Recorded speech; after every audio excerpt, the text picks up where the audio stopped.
Welcome back. Mysuru ರಾಜವಂಶಸ್ಥೆ ಪ್ರಮೋದಾದೇವಿ ಒಡೆಯರ್ ತಿರುಮಲ ತಿರುಪತಿ ದೇವಸ್ಥಾನಕ್ಕೆ ಉಡುಗೊರೆಯನ್ನ ನೀಡಿದ್ದಾರೆ. 100 ಕೆಜಿ ತೂಕದ ಅಖಂಡ ಬೆಳ್ಳಿ ದೀಪಗಳನ್ನು ಅರ್ಪಿಸಿ 300 ವರ್ಷಗಳ ಸಂಪ್ರದಾಯವನ್ನ ಉಳಿಸಿದ್ದಾರೆ. ಮೈಸೂರು ರಾಜಮಾತೆ 100 ವರ್ಷಗಳ ಹಿಂದೆ ನೀಡಿದ್ದ ನಂದಾದೀಪವೇ ಈಗಲೂ ಕೂಡ ತಿರುಪತಿ ತಿಮ್ಮಪ್ಪನ ಸನ್ನಿಧಾನದಲ್ಲಿದೆ. ಹಳೆಯ ನಂದಾದೀಪ ಈಗ ದುರಸ್ತಿಗೊಂಡಿತ್ತು. ಇನ್ನು ನಂದಾದೀಪದ ದುರಸ್ತಿಯ ಬಗ್ಗೆ ಮೈಸೂರು ರಾಜಮಾತೆಯವರಿಗೆ ಒಡೆಯರ್ಗೆ ಸದ್ಯ ಟಿಟಿಡಿ ಮಾಹಿತಿಯನ್ನ ನೀಡಿತು. ಈ ವಿಷಯ ತಿಳಿದಂತ ರಾಜಮಾತೆ ಪ್ರಮೋದಾದೇವಿ ಸದ್ಯ ಈ ತಿರುಪತಿ ದೇವಸ್ಥಾನಕ್ಕೆ ಹೊಸ ದೀಪಗಳನ್ನ ರವಾನೆ ಮಾಡಿದ್ದಾರೆ. ದೇವಸ್ಥಾನದ ಗರ್ಭಗುಡಿಯಲ್ಲಿ ಹಿಂದೆ ಮೈಸೂರು ಸಂಸ್ಥಾನದ ಅರಸರಾದ ಸುಮಾರು 300 ವರ್ಷಗಳ ಹಿಂದೆ ಪುರುಷೋತ್ತಮ ಮೈಸೂರಿನ ಒಡೆಯರು ತಲುಪಿಸಿರುವಂತಹ ಈ ದೀಪಗಳು ನಿಯರ್ಲಿ 100 kg ಬೆಳ್ಳಿ ಐತೆ. ಟೋಟಲಿ ಎಲ್ಲ ತಗೊಂಡ್ರೆ ಒಂದು 250 kg ಬರ್ಬೋದು. ನಾವು ಎತ್ತಕ್ಕಾಗಲ್ಲ, ಒಬ್ಬರಿಗೆಲ್ಲ ಅಸೆಂಬ್ಲಿ ಮಾಡಿ ಅದನ್ನು ಮುಟ್ಟೋ ಅಂತ ಅದೃಷ್ಟ ಶ್ರೀನಿವಾಸ ನಮಗೆ ಆಶೀರ್ವಾದ ಮಾಡಿದ್ದೆ. ಅದೇ ನನಗೆ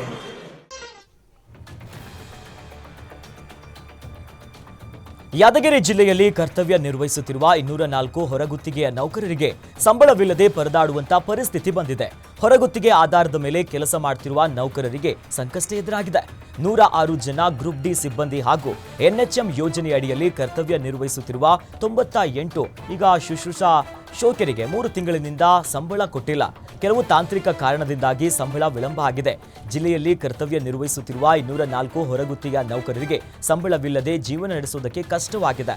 ಇನ್ನೊಂದು ವಾರದೊಳಗೆ ನೌಕರರ ಖಾತೆಗೆ ಸಂಬಳ ಹಾಕ್ತೀವಿ ಅನ್ನೋದಾಗಿ ಡಿಎಚ್ಒ ಡಾಕ್ಟರ್ ಮಹೇಶ್ ಬಿರಾದರ್ ಮಾಹಿತಿಯನ್ನ ನೀಡಿದ್ದಾರೆ. ರಾಯಚೂರಿನಲ್ಲಿ ನಿನ್ನೆ ಸುರಿದ ಮಳೆಗೆ ಹಳ್ಳದಲ್ಲಿ ಕೆಎಸ್ಆರ್ಟಿಸಿ ಬಸ್ಸು ಸಿಲುಕಿ ಪ್ರಯಾಣಿಕರು ಪರದಾಡುವಂತ ಪರಿಸ್ಥಿತಿ ಎದುರಾಗಿದೆ.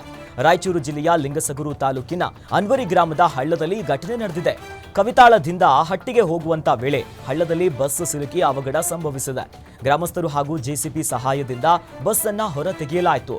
ಇನ್ನು ಹಳ್ಳಿಗಳಿಗೆ ಸೇತುವೆ ಇಲ್ಲದ ಕಾರಣ ಮಳೆ ಬಂದಾಗೆಲ್ಲ ಇದೇ ಪರಿಸ್ಥಿತಿ ಅನ್ನೋದಾಗಿ ಗ್ರಾಮಸ್ಥರು ತಮ್ಮ ಅಳಲನ್ನ ತೋಡಿಕೊಂಡಿದ್ದಾರೆ. ಬೋಳಾಸ್ ಡ್ರೈ ಫ್ರೂಟ್ ಔಟ್ಲೆಟ್ನಲ್ಲಿ ಶಟರ್ ಬೀಗ ಮುರಿದು ಕಳ್ಳತನ ಮಾಡಿರುವಂತಹ ಘಟನೆ ಬೆಂಗಳೂರು ಗ್ರಾಮಾಂತರ ಜಿಲ್ಲೆಯ ನೆಲಮಂಗಲ ನಗರದಲ್ಲಿ ಎಂಜಿ ರೋಡ್ನಲ್ಲಿ ಈ ಘಟನೆಯಾಗಿದೆ. ಕಳ್ಳತನ ದೃಶ್ಯಗಳು ಸಿಸಿಟಿವಿಯಲ್ಲಿ ಸೆರೆಯಾಗಿದೆ. ಇನ್ನು ಔಟ್ಲೆಟ್ ಇನ್ಚಾರ್ಜ್ ಹರ್ಷತ್ ಅವರು ಪ್ರತಿದಿನದಂತೆ ಅಂಗಡಿಗೆ ರಾತ್ರಿ 9 ಗಂಟೆಗೆ ಬೀಗವನ್ನ ಹಾಕಿ ತೆರಳಿದ್ರು. ಬೆಳಗಿನ ಜಾವ 3 ಗಂಟೆಯ ಸುಮಾರಿಗೆ ಬೀಗವನ್ನ ಮುರಿದು ಅಂಗಡಿಗೆ ನುಗ್ಗಿದಂತ ಕಳ್ಳ ಕ್ಯಾಶ್ ಬಾಕ್ಸ್ನಲ್ಲಿದ್ದ ಸುಮಾರು 37,000 ರೂಪಾಯಿ ನಗದು ಹಾಗೂ ಬೆಲೆ ಬಾಳುವಂತ ಡ್ರೈ ಫ್ರೂಟ್ಸ್ ಅನ್ನ ದೋಚಿ ಪರಾರಿಯಾಗಿದ್ದಾನೆ. ಮತ್ತೆ ಪಕ್ಕದಲ್ಲಿದ್ದಂತ ಮಟನ್ ಶಾಪ್ನ ಬೀಗವನ್ನ ಮುರಿದಿದ್ದಾನೆ. ಸಂಬಂಧ ಈಗ ನೆಲಮಂಗಲ ಟೌನ್ ಪೊಲೀಸ್ ಠಾಣೆಯಲ್ಲಿ ದೂರು ದಾಖಲಾಗಿದೆ. ಆರೋಪಿಯ ಪತ್ತೆಗೆ ಪೊಲೀಸರು ಬಲೆ ಬೀಸಿದ್ದಾರೆ.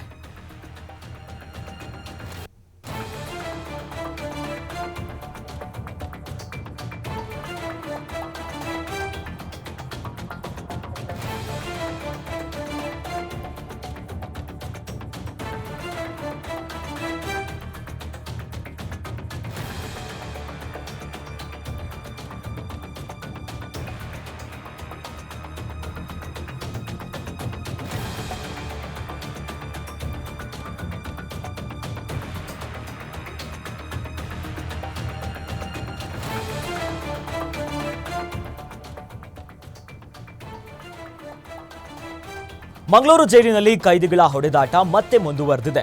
ಅಡುಗೆ ಮಾಡುತ್ತಿದ್ದ ಕೈದಿಗೆ ಮತ್ತೋರ್ವ ಕೈದಿ ಮುನೀರ್ ಹಲ್ಲೆ ಮಾಡೋದಕ್ಕೆ ಮುಂದಾಗಿದ್ದಾನೆ. ಮುನೀರ್ ಹಲ್ಲೆ ಮಾಡಿದ ಕಾರಣಕ್ಕೆ ಜೈಲು ರಣಾಂಗಣವಾಗಿದೆ. ಕೈದಿಗಳ ಗುಂಪು ಮುನೀರ್ ಮೇಲೆ ಹಲ್ಲೆ ಮಾಡಲು ಮುಂದಾದಂತ ವೇಳೆ ಜೈಲು ಸಿಬ್ಬಂದಿಗಳು ಹಲ್ಲೆಯನ್ನ ತಪ್ಪಿಸಿದ್ದಾರೆ. ಸ್ಥಳಕ್ಕೆ ಬರ್ಕೆ ಪೊಲೀಸರು ಪರಿಸ್ಥಿತಿಯನ್ನ ತಿಳಿಗೊಳಿಸಿದ್ದಾರೆ. ಬಾಗಲಕೋಟೆಯಲ್ಲಿ ವರುಣ ಅಬ್ಬರಿಸಿದ್ದಾನೆ. ವರುಣನ ಅವಾಂತರಕ್ಕೆ ಜನರು ಹೈರಾಣಾಗೋಗಿದ್ದಾರೆ. ಜನರು ಮನೆಯಿಂದ ಹೊರಬಾರದ ಪರಿಸ್ಥಿತಿ ನಿರ್ಮಾಣ ಆಗಿದೆ. ಅಲ್ಲದೆ ಮುಂಜಾನೆಯಿಂದಲೂ ಕೂಡ ಜಿಟಿ ಮಳೆ ಸುರಿಯುವುದರಿಂದಾಗಿ ನಗರದಲ್ಲಿ ತರಕಾರಿ ಎಲ್ಲವೂ ಕೂಡ ಕೆಸರುಮಯವಾಗಿದೆ. ಸದಾ ಜನರಿಂದ ತುಂಬಿ ತುಳುಕ್ತಿದ್ದಂತ ಮಾರುಕಟ್ಟೆ ಜನರಿಲ್ಲದೆ ಬಿಕೋ ಅಂತಿದೆ. ಕಲಬುರಗಿಯ ಅಫಜಲ್ಪುರ ತಾಲೂಕಿನ ಕರಜಗಿ ಗ್ರಾಮದಲ್ಲಿ ಸಿಡಿಲಿಗೆ ರೈತ ಬಲಿಯಾಗಿದ್ದಾನೆ. 70 ವರ್ಷದ ರೈತ ನಬೀಲಾಲಾ ಚೌಧರಿ ಸಿಡಿಲಿಗೆ ಬಲಿಯಾಗಿರುವಂತ ರೈತ. ಹೊಲದಲ್ಲಿ ಕೆಲಸ ಮಾಡ್ತಿದ್ದಾಗ ಜೋರಾದ ಮಳೆ ಶುರುವಾಗಿದೆ. ಈ ವೇಳೆ ರೈತ ಅಲ್ಲೇ ಮರದ ಕೆಳಗೆ ಹೋಗಿ ನಿಂತಿದ್ದಾರೆ. ಇಂಥ ಹೊತ್ತಿನಲ್ಲಿ ಸಿಡಿಲು ಹೊಡೆದು ರೈತ ಸಾವನ್ನಪ್ಪಿದ್ದಾನೆ. ಸದ್ಯ ಅಫಜಲ್ಪುರ ಪೊಲೀಸ್ ಠಾಣಾ ವ್ಯಾಪ್ತಿಯಲ್ಲಿ ಈ ಘಟನೆ ನಡೆದಿದೆ. ರಾಯಚೂರು ಜಿಲ್ಲೆಯಲ್ಲಿ ವರುಣನ ಆರ್ಭಟ ಜೋರಾಗಿದೆ. ಇದರಿಂದಾಗಿ ರಸ್ತೆ ಜಲಾವೃತಗೊಂಡಿದೆ. ನಗರ ಪ್ರದೇಶದಲ್ಲಿ ಸತತ 3 ಗಂಟೆ ಸುರಿದ ಮಳೆಗೆ ಸಾರ್ವಜನಿಕರು ಮನೆಯಿಂದ ಹೊರಬರಲು ಹಿಂದೇಟನ್ನ ಹಾಕ್ತಿದ್ದಾರೆ. ಸಿಂಧನೂರು, ಸಿರುವಾರ, ಮಸ್ಕಿ ತಾಲೂಕು ಸೇರಿದಂತೆ ಜಿಲ್ಲಾದ್ಯಂತ ವರುಣ ಅಬ್ಬರಿಸಿದ್ದಾನೆ. ಇನ್ನು ಮಳೆಯಿಂದಾಗಿ ವಾಹನ ಸವಾರರು ಪರದಾಡುವಂತ ಪರಿಸ್ಥಿತಿ ನಿರ್ಮಾಣ ಆಗಿದೆ.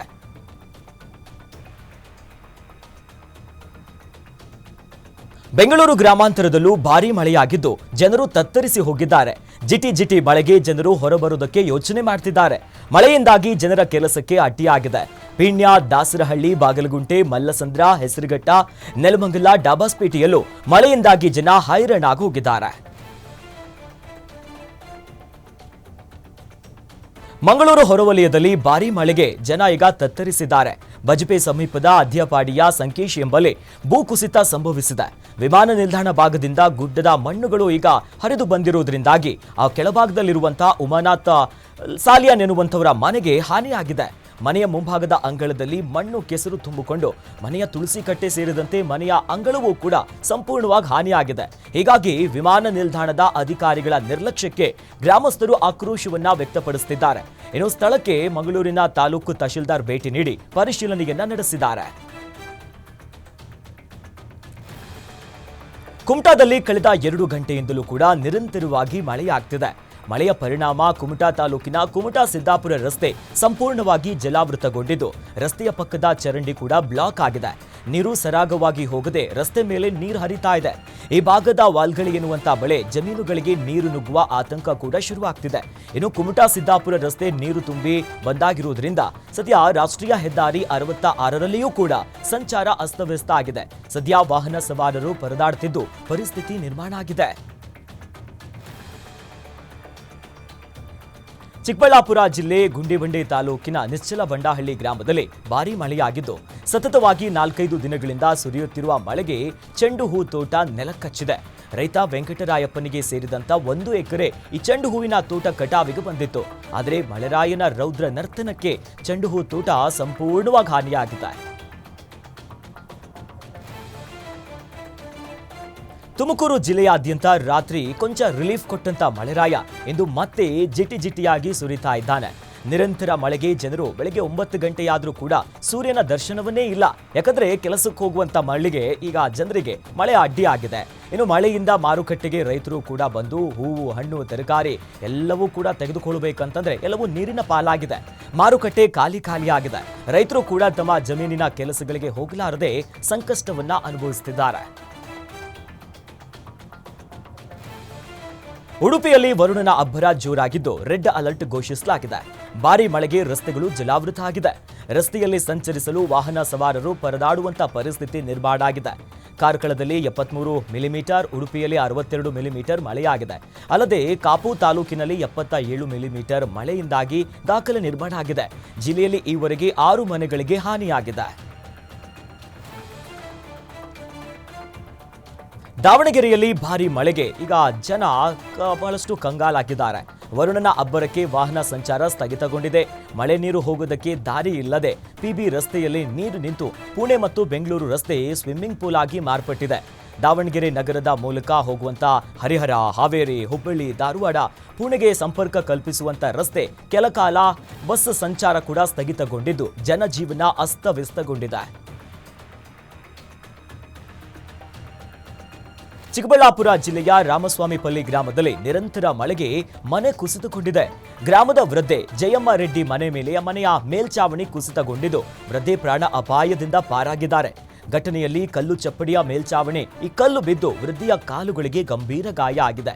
ಸದ್ಯ ಗಾಯಾಳು ಜಯಮ್ಮ ಅವರಿಗೆ ಮಾಗೇಪಲ್ಲಿಯ ಸಾರ್ವಜನಿಕ ಆಸ್ಪತ್ರೆಯಲ್ಲಿ ಚಿಕಿತ್ಸೆಯನ್ನ ನೀಡಲಾಗ್ತಿದೆ.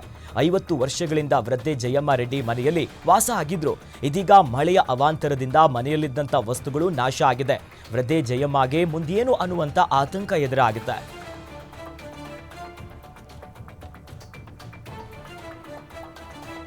ದಕ್ಷಿಣ ಕನ್ನಡ ಜಿಲ್ಲೆಯಾದ್ಯಂತ ಸತತ ಮಳೆಯಿಂದಾಗಿ ಆರೆಂಜ್ ಅಲರ್ಟ್ ಈಗ ಘೋಷಣೆಯಾಗಿದೆ. ಮಂಗಳೂರು ನಗರ ಸೇರಿದಂತೆ ಮೂಡುಬಿದಿರೆ, ಪುತ್ತೂರು, ಬೆಳ್ತಂಗಡಿ, ಬಂಟ್ವಾಳ ಭಾಗದಲ್ಲಿ ಈಗ ಹೆಚ್ಚಿನ ಮಳೆಯಾಗಿದೆ. ಭಾರೀ ಮಳೆಗೆ ತಗ್ಗು ಪ್ರದೇಶ, ನದಿ, ಸಮುದ್ರ ತೀರಕ್ಕೆ ತೆರಳದಂತೆ ಜಿಲ್ಲಾಡಳಿತ ಸೂಚನೆಯನ್ನ ನೀಡಿದೆ. ಅಲ್ಲದೆ ಪ್ರವಾಸಿಗರಿಗೆ, ಮೀನುಗಾರರಿಗೆ ಸಮುದ್ರಕ್ಕೆ ಇಳಿಯದಂತೆ ಎಚ್ಚರಿಕೆಯನ್ನ ನೀಡಲಾಗಿದೆ. ಸಾಂಸ್ಕೃತಿಕ ನಗರಿ ಮೈಸೂರಿನಲ್ಲೂ ಕೂಡ ಮಳೆ ಮುಂದುವರೆದಿದೆ. ಈಗ ಬಹಳ ಸಮಸ್ಯೆಯನ್ನ ಜನರು ಅನುಭವಿಸುವಂತ ಪರಿಸ್ಥಿತಿ ನಿರ್ಮಾಣ ಆಗಿದೆ. ಇನ್ನು ಬಿಟ್ಟು ಬಿಡದೆ ಸುರಿಯುತ್ತಿರುವಂತ ಮಳೆಗೆ ತಂಬಾಕು ಸಸಿಗಳು ನೀರಿನಲ್ಲಿ ಮುಳುಗಡೆಯಾಗಿದೆ. 15 ಎಕರೆ ಜಮೀನಿನಲ್ಲಿ ಕೆಲ ದಿನಗಳ ಹಿಂದೆ ನಾಟಿ ಮಾಡಿದ್ದಂಥ ತಂಬಾಕು ಸಸಿಗಳು ಮಳೆ ನೀರಿಗೆ ಈಗ ನೀರ್ಪಾಲಾಗಿ ಹೋಗಿದೆ. ನಿರಂತರವಾಗಿ ಸುರಿದಂತಹ ಮಳೆಗೆ ಕೆರೆ ನೀರು ತುಂಬಿ ಹರಿದು ಅಕ್ಕಪಕ್ಕದ ಜಮೀನು ಕೂಡ ಜಲಾವೃತಗೊಂಡಿದೆ. ಮಳೆಯ ನೀರಿನಿಂದ ಆಗಿರುವಂತಹ ಬೆಳೆ ನಷ್ಟಕ್ಕೂ ಸೂಕ್ತ ಪರಿಹಾರವನ್ನ ನೀಡಬೇಕನ್ನೋದಾಗಿ ರೈತರು ಒತ್ತಾಯ ಮಾಡ್ತಿದ್ದಾರೆ.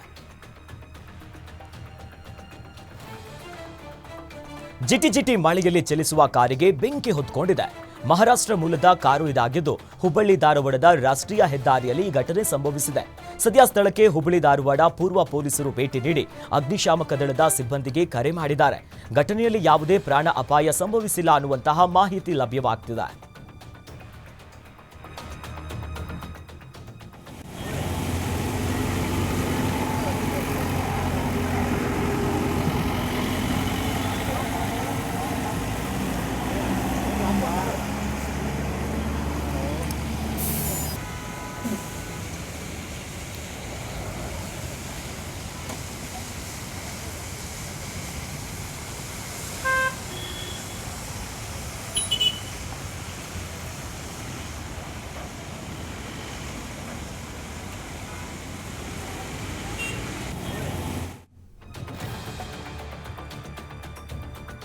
ಬಿರು ಬಿಸಿಲಿನಿಂದ ಕೆಂಗೆಟ್ಟಿದ್ದ ಉತ್ತರ ಕರ್ನಾಟಕದಲ್ಲಿ ಈಗ ಮಿನಿ ಫಾಲ್ಸ್ಗಳ ಕಲರವೇ ಸೃಷ್ಟಿಯಾಗಿದೆ. ಬಾಗಲಕೋಟೆ ಜಿಲ್ಲೆಯ ಗುಳೇದಗುಡ್ಡ ತಾಲೂಕಿನ ಹಾನಾಪುರ ಗ್ರಾಮದ ಬಳಿ ನಿನ್ನೆಯಿಂದ ಸುರಿದ ನಿರಂತರ ಮಳೆಗೆ ಹುಲಿಗೆಮ್ಮನ ಹಂಡೆಕೊಳ್ಳದ ಮಿನಿ ಫಾಲ್ಸ್ ಎಲ್ಲರ ಗಮನವನ್ನ ಸೆಳೀತಾ ಇದೆ. ಕಿರು ಜಲಪಾತವನ್ನ ನೋಡಲು ಪ್ರವಾಸಿಗರು ಆಗಮಿಸುತ್ತಿದ್ದಾರೆ. ಗುಡ್ಡಗಳ ಮಧ್ಯೆ ನೀರಿನ ಅಜ್ಜರಿಯಿಂದಾಗಿ ಈಗ ಇಂಥದ್ದೊಂದು ನಿರ್ಮಾಣ ಆಗಿದೆ. ಹುಲಿಗೆಮ್ಮನ ಹೊಂಡೆಕೊಳ್ಳ ಮುಂಗಾರು ಈಗ ಮಳೆಯಿಂದ ಜೀವ ಕಳೆ ತುಂಬಿಕೊಂಡಿದೆ. ಇನ್ನು ಗುಳೇದಗುಡ್ಡ ಮತ್ತು ನಂದಿಕೇಶ್ವರ ಮಾರ್ಗ ಮಧ್ಯದಲ್ಲಿ ಬರುವಂತ ಕಿರು ಜಲಪಾತ ಸದ್ಯ ಪ್ರವಾಸಿಗರನ್ನ ಕೈ ಬೀಸಿ ಕರೀತಿದೆ. ರೀಲ್ಸ್ಗಾಗಿ ಕರ್ತವ್ಯ ನಿರತ ಟಿಟಿಇಗಳು ರೈಲಿನಲ್ಲೇ ಕುಣಿದು ಕುಪ್ಪಳಿಸಿದಂತ ವಿಡಿಯೋ ಸಿಕ್ಕಾಪಟ್ಟೆ ವೈರಲ್ ಆಗಿದೆ. ಕೆಲಸದ ವೇಳೆಯಲ್ಲಿ 5-6 ಜನ ಟಿಟಿಇಗಳು ಚಲಿಸುವಂತ ರೈಲ್ನಲ್ಲಿ ಡ್ಯಾನ್ಸ್ ಮಾಡಿದ್ದಾರೆ. ಹುಬ್ಬಳ್ಳಿ ಪುಣೆ ವಂದೇ ಭಾರತ ರೈಲ್ನಲ್ಲಿ ಪುರುಷ ಮಹಿಳೆಯರು ಸೇರಿ 6-7 ಟಿಟಿಇಗಳು ಒಂದೆಡೆ ಸೇರಿ ಡ್ಯಾನ್ಸ್ ಅನ್ನು ಮಾಡಿದ್ದಾರೆ. ಅಲ್ಲದೆ ಮಹಿಳಾ ಸಿಬ್ಬಂದಿಯೂ ಕೂಡ ಇವಲ್ಲಿ ಕೈ ಜೋಡಿಸಿದ್ದು ಸದ್ಯ ಈ ಕುಣಿಯುವಂತ ದೃಶ್ಯ ಸಿಕ್ಕಾಪಟ್ಟೆ ಸದ್ದು ಮಾಡ್ತಾ ಇದೆ. ರೈಲ್ವೆ ಸಮವಸ್ತ್ರದಲ್ಲೇ ಬಾಲಿವುಡ್ ಹಾಗೂ ಸ್ಯಾಂಡಲ್ವುಡ್ ಹಾಡುಗಳಿಗೆ ರೀಲ್ಸ್ ಮಾಡಿದ್ದಾರೆ. ಸದ್ಯ ವೈರಲ್ ಆಗಿದ್ದು ವ್ಯಾಪಕ ಟೀಕೆಗಳು ವ್ಯಕ್ತವಾಗ್ತಿದೆ. ಅಲ್ಲದೆ ಈ ಟಿಟಿಇಗಳ ವಿರುದ್ಧ ಕ್ರಮಕ್ಕೆ ಸಾರ್ವಜನಿಕರು ಒತ್ತಾಯಿಸಿದ್ದಾರೆ. ಬೆಂಗಳೂರು ಕನಕಪುರ ಮುಖ್ಯ ರಸ್ತೆಯಲ್ಲಿ ಭೀಕರ ಅಪಘಾತವೊಂದು ಸಂಭವಿಸಿದೆ. ಎಲೆಕ್ಟ್ರಾನಿಕ್ ಸಿಟಿ ಸಬ್ ಇನ್ಸ್ಪೆಕ್ಟರ್ ಸಾವನ್ನಪ್ಪಿದ್ದಾರೆ. ನಾಗರಾಜ್ ಅಪಘಾತದಲ್ಲಿ ಮೃತಪಟ್ಟಿರುವಂತಹ ಸಬ್ ಇನ್ಸ್ಪೆಕ್ಟರ್. ಸಿಸಿಟಿವಿ ಕ್ಯಾಮೆರಾದಲ್ಲಿ ಆಕ್ಸಿಡೆಂಟ್ನ ಡೆಡ್ಲಿ ದೃಶ್ಯಾವಳಿಗಳು ಸೆರೆಯಾಗಿದೆ. ಇನ್ನು ಬೈಕ್ನಲ್ಲಿ ಸಬ್ ಇನ್ಸ್ಪೆಕ್ಟರ್ ನಾಗರಾಜು ಪ್ರಯಾಣವನ್ನ ಮಾಡ್ತಾ ಇದ್ರು. ಈ ವೇಳೆ ಕೆಎಸ್ಆರ್ಟಿಸಿ ಬಸ್ ಬಂದು ನೇರವಾಗಿ ಬೈಕಿಗೆ ಡಿಕ್ಕಿ ಹೊಡೆದಂತ ಪರಿಣಾಮ ಈ ದುರ್ಘಟನೆ ಸಂಭವಿಸಿದೆ. ರಸ್ತೆಯ ಅಪಘಾತದಲ್ಲಿ ಗ್ರಾಮ ಪಂಚಾಯತಿನ ಸದಸ್ಯ ಸ್ಥಳದಲ್ಲೇ ಸಾವನ್ನಪ್ಪಿರುವಂತಹ ಘಟನೆ ಬೆಳಗಾವಿಯ ದೇಸೂರು ಬಳಿಯ ಪಣಜಿ ರಾಷ್ಟ್ರೀಯ ಹೆದ್ದಾರಿಯಲ್ಲಿ ನಡೆದಿದೆ. ಖಾನಾಪುರದಿಂದ ಬೆಳಗಾವಿಗೆ ಬರುವಂತ ವೇಳೆ ಹಿಂಬದಿಯಿಂದ ಬಂದಂತ ಕಾರು ಡಿಕ್ಕಿಯಾಗಿ ಗ್ರಾಮ ಪಂಚಾಯತ್ನ ಸದಸ್ಯ ಸ್ಥಳದಲ್ಲೇ ಸಾವನ್ನಪ್ಪಿದ್ದು, ದ್ವಿಚಕ್ರ ವಾಹನ ಸಂಚಾರ ಸವಾರ ಏನಿದ್ನಲ್ಲ ಆತ ಗಂಭೀರವಾಗಿ ಗಾಯಗೊಂಡಿದ್ದಾನೆ. ಇನ್ನು ಸದ್ಯ ಆತನನ್ನ ಸ್ಥಳೀಯ ಆಸ್ಪತ್ರೆಗೆ ದಾಖಲಿಸಲಾಗಿದೆ. ಇನ್ನು ಸ್ಥಳಕ್ಕೆ ಗ್ರಾಮೀಣ ಪೊಲೀಸರು ಭೇಟಿ ನೀಡಿ ಪರಿಶೀಲನೆಯನ್ನ ನಡೆಸುತ್ತಿದ್ದಾರೆ. ನಿಂತಿದ್ದ ಲಾರಿಗೆ ಮಹೇಂದ್ರ ಪಿಕಪ್ ವಾಹನ ಡಿಕ್ಕಿಯಾದಂಥ ಪರಿಣಾಮ ಚಾಲಕ ಸ್ಥಳದಲ್ಲಿ ಸಾವನ್ನಪ್ಪಿದ್ದಾರೆ. ಧಾರವಾಡದ ತೇಗೂರು ಬಳಿ ನಡೆದಂಥ ಘಟನೆ ಇದು. ಇನ್ನು ಖಾನಾಪುರ ತಾಲೂಕಿನ ಹಂದೂರು ಗ್ರಾಮದ ಬಸವರಾಜ್ ಹಂಗರಕಿ ಮೃತ ವಾಹನ ಚಾಲಕ. ಹುಬ್ಬಳ್ಳಿಯಲ್ಲಿ ಮೆಣಸಿನಕಾಯಿ ವ್ಯಾಪಾರ ಮಾಡಿ ವಾಪಸ್ ಬರುವಂತಹ ಹೊತ್ತಿನಲ್ಲಿ ಈ ಅವಘಡ ಸಂಭವಿಸಿದೆ. ಈ ಸಂಬಂಧ ಗರಗ ಪೊಲೀಸ್ ಠಾಣೆಯಲ್ಲಿ ಪ್ರಕರಣ ದಾಖಲಾಗಿದೆ. ವಿಜಯನಗರದ ಪುನೀತ್ ರಾಜ್ಕುಮಾರ್ ಜಿಲ್ಲಾ ಕ್ರೀಡಾಂಗಣದಲ್ಲಿ ಕಾಂಗ್ರೆಸ್ ಸಮರ್ಪಣಾ ಸಂಕಲ್ಪ ಸಮಾವೇಶವನ್ನ ನಡೆಸಲಾಯಿತು. ಸಿದ್ದರಾಮಯ್ಯ ಸರ್ಕಾರಕ್ಕೆ 2 ವರ್ಷದ ಸಂಭ್ರಮ ಮನೆ ಮಾಡಿದ್ದು, ಕಾಂಗ್ರೆಸ್ ಸರ್ಕಾರದ ಸಾಧನೆಗಳು ಹಾಗೂ ಎಲ್ಲ ಇಲಾಖೆಗಳ ಸಾಧನೆಗಳ ಬಗ್ಗೆ ಪುಸ್ತಕವನ್ನ ರಿಲೀಸ್ ಮಾಡಲಾಯಿತು. ಕಾರ್ಯಕ್ರಮದಲ್ಲಿ ಲೋಕಸಭೆಯ ವಿರೋಧ ಪಕ್ಷದ ನಾಯಕ ರಾಹುಲ್ ಗಾಂಧಿ, ಎಐಸಿಸಿ ಅಧ್ಯಕ್ಷ ಮಲ್ಲಿಕಾರ್ಜುನ್ ಖರ್ಗೆ, ಮುಖ್ಯಮಂತ್ರಿ ಸಿದ್ದರಾಮಯ್ಯ, ಡಿಸಿಎಂ ಡಿಕೆ ಶಿವಕುಮಾರ್, ಸಂಪುಟ ಸಚಿವರು ಹಾಗೂ ಪಕ್ಷದ ನಾಯಕರು ಉಪಸ್ಥಿತರಿದ್ದರು. ಕಾರ್ಯಕ್ರಮದಲ್ಲಿ ಇನ್ನು ಅನೇಕ ಜನರಿಗೆ ಕಂದಾಯ ಗ್ರಾಮ ಪತ್ರವನ್ನ ಈಗಾಗಲೇ ವಿತರಣೆ ಮಾಡಿದ್ರು. ರಾಹುಲ್ ಗಾಂಧಿಯಿಂದ ಇಂದಿರಾ ಗಾಂಧಿಯ ಪ್ರತಿಮೆ ಅನಾವರಣ ಮಾಡಲಾಯಿತು. ಕಾಂಗ್ರೆಸ್ ಸರ್ಕಾರದ 2ನೇ ವರ್ಷದ ಸಾಧನಾ ಸಮಾವೇಶಕ್ಕೆ ವಿಜಯಪುರ ಜಿಲ್ಲೆಯಿಂದ 200 ಬಸ್ಗಳನ್ನು ಬಿಡಲಾಯಿತು. ಹಕ್ಕುಪತ್ರ ಪಡೆಯಲು ನೂರಾರು ಮಹಿಳೆಯರು ಸಮಾವೇಶದತ್ತ ಬಸ್ಗಳಲ್ಲಿ ಉಚಿತ ಪ್ರಯಾಣವನ್ನು ಮಾಡಿದರು. ಈ ವೇಳೆ ಸಮಾವೇಶಕ್ಕೆ ಹೊರಟಂತ ಲಂಬಾಣಿ ಮಹಿಳೆಯರು ಹಾಡು ಹಾಡುತ್ತಾ ಬಸ್ಗಳಲ್ಲಿ ಸಾಗುವಂತ ದೃಶ್ಯ ಸಿಕ್ಕಾಪಟ್ಟೆ ವೈರಲ್ ಆಗ್ತಿದೆ. ಇನ್ನು ಬಸವನ ಬಾಗೇವಾಡಿ ತಾಲೂಕಿನ ಮಣ್ಣೂರು ಅಂಬಳೂರು ಗ್ರಾಮದ ಲಂಬಾಣಿ ಮಹಿಳೆಯರು ಹಾಡು ಹೇಳುತ್ತಾ ಸಮಾವೇಶಕ್ಕೆ ಹೊರಟಿದ್ದು ವಿಶೇಷವಾಗಿತ್ತು. ಕಲಬುರಗಿಯ ಸೇಡಂ ತಾಲೂಕಿನ ಮಳಖೇಡದಲ್ಲಿ ಪೊಲೀಸ್ ಠಾಣೆಯ ಮುಂದೆನೆ 2 ಗುಂಪುಗಳ ಮಧ್ಯೆ ಮಾರಾಮಾರಿ ನಡೆದಿದೆ. ಸಣ್ಣ ಕಾರಣಕ್ಕೆ 2 ಗುಂಪುಗಳ ಪರಸ್ಪರವಾಗಿ ಹೊಡೆದಾಡಿಕೊಂಡಿದ್ದಾರೆ. ಮಳಖೇಡ ಪೊಲೀಸ್ ಠಾಣಾ ವ್ಯಾಪ್ತಿಯಲ್ಲಿ ಈ ಘಟನೆ ನಡೆದಿದೆ.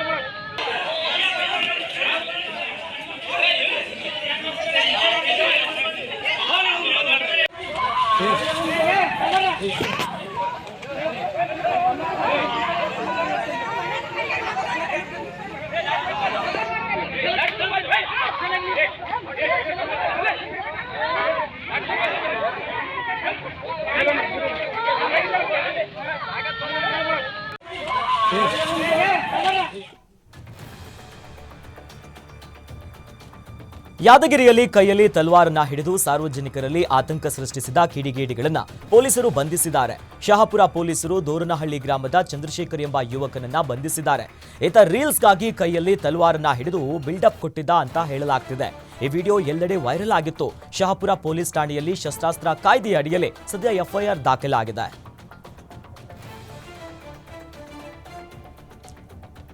ದಾವಣಗೆರೆ ಜಿಲ್ಲಾ ಹೊನ್ನಳ್ಳಿ ಪಟ್ಟಣದ ಮಾಜಿ ಶಾಸಕ ಎಂಪಿ ರೇಣುಕಾಚಾರ್ಯ ಮಳೆಯಲ್ಲೇ ತಿರಂಗ ಯಾತ್ರೆಯನ್ನು ನಡೆಸಿದರು. ಹೊನ್ನಳ್ಳಿ ಹಾಗೂ ನ್ಯಾಮತಿ ಅವಳಿ ತಾಲೂಕಿನ ಜನರೊಂದಿಗೆ ತಿರಂಗ ಯಾತ್ರೆಯನ್ನು ನಡೆಸಿದರು. ಇನ್ನು ಮಾಜಿ ಶಾಸಕ ಎಂಪಿ ರೇಣುಕಾಚಾರ್ಯ ಅವರ ನೇತೃತ್ವದಲ್ಲಿ ಹೊನ್ನಳ್ಳಿ ಪಟ್ಟಣದ ಪ್ರಮುಖ ಬೀದಿಗಳಲ್ಲಿ 100 ಅಡಿ ಉದ್ದದ ತ್ರಿವರ್ಣ ಧ್ವಜವನ್ನ ಹೊತ್ತು ತಿರಂಗ ಯಾತ್ರೆಯನ್ನು ನಡೆಸಲಾಯಿತು. ಇನ್ನು ಪಕ್ಷಾತೀತವಾಗಿ ತಿರಂಗ ಯಾತ್ರೆಯಲ್ಲಿ ರಾಜಕೀಯ ಮುಖಂಡರು ಭಾಗಿಯಾಗಿದ್ದರು. ಅಲ್ಲದೆ ಮಳೆಯನ್ನ ಲೆಕ್ಕಿಸದೆ ತಿರಂಗ ಯಾತ್ರೆಯಲ್ಲಿ ವಿದ್ಯಾರ್ಥಿಗಳು ಸಹ ಭಾಗಿಯಾಗಿದ್ದರು.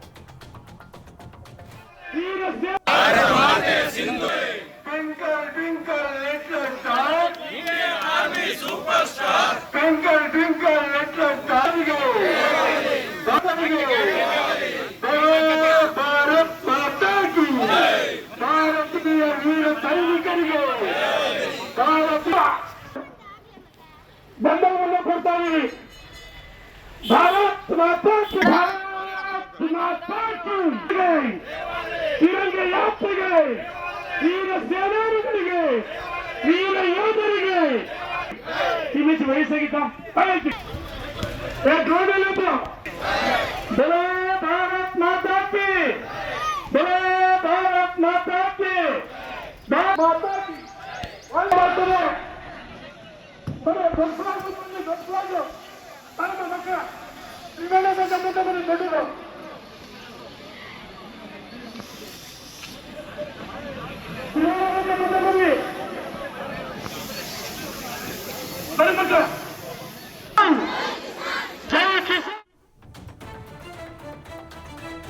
ಆಪರೇಷನ್ ಸಿಂಧೂರ ಕಾರ್ಯಾಚರಣೆ ಯಶಸ್ವಿಯಾದ ಹಿನ್ನೆಲೆಯಲ್ಲಿ ರಾಯಚೂರು ಜಿಲ್ಲೆಯ ಮಸ್ಕಿ ಪಟ್ಟಣದಲ್ಲಿ ಬೃಹತ್ ತಿರಂಗ ರ್ಯಾಲಿಯನ್ನು ನಡೆಸಿದ್ದಾರೆ. ಮಸ್ಕಿಯ ಅಶೋಕ್ ವೃತ್ತದಿಂದ ದೈವದ ಕಟ್ಟೆಯವರೆಗೂ 1000 ಮೀಟರ್ ಉದ್ದದ ರಾಷ್ಟ್ರಧ್ವಜವನ್ನ ಹಿಡಿದು ಮಸ್ಕಿ ಪಟ್ಟಣದಲ್ಲಿ ಯಾತ್ರೆಯನ್ನು ನಡೆಸಲಾಯಿತು. ತಿರಂಗ ಯಾತ್ರೆಯಲ್ಲಿ ಕಾಲೇಜು ವಿದ್ಯಾರ್ಥಿಗಳು, ಸ್ವಾಮೀಜಿಗಳು, ಇನ್ನು ಸ್ಥಳೀಯರು ಭಾಗಿಯಾಗಿದ್ದರು.